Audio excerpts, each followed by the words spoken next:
তো মধ্যমগ্রামে এখানে দেখতে পাচ্ছি ফিশ কচুরি, মানে ভেটকি মাছের কচুরি ভাজা হচ্ছে। তো কত করে পিস দেখো, বেশ বড় বড় সাইজের কিন্তু লাল লাল ফুলকো ফুলকো কচুরি রয়েছে। পার্সেল হচ্ছে ভেটকি মাছের কচুরি, তাই তো?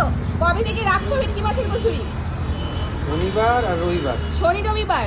কটা থেকে পাওয়া যাবে? সকাল 8টা থেকে 11:30টা। কত করে পিস নিচ্ছ? এটা 9 টাকা। 9 টাকা পিস। তার সাথে কি তরকারি দিচ্ছ? কখনো আলুর দম, কখনো ছোলা মটর।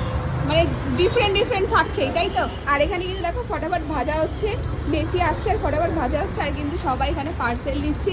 বসে খাওয়ার জায়গাও তো রয়েছে নাকি? না, শনি রবিবার বসে খাওয়া যায়।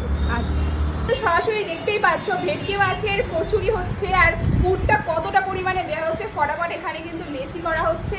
এই যে পুর রয়েছে, এখানে লেচি কেটে সুন্দর করে দেখো ফটাফট পুর ভরে এখন দিদি ভেটকি মাছের কচুরি এখন দেখো পুর ভরা হচ্ছে। দেখো কতটা পরিমাণে দেওয়া হচ্ছে। এই হচ্ছে পুর। কত টাকা পিস দিদি? 9 টাকা, তাই তো? 9 টাকা পিস। দেখো পুর এখন ভাজা ফটাফট বেলা হচ্ছে। দেখো সাইজটা কিন্তু বেশ ভালো সাইজ। দেখতে পাচ্ছ ফিশ কচুরির সাথে আলুর তরকারি, তাই তো?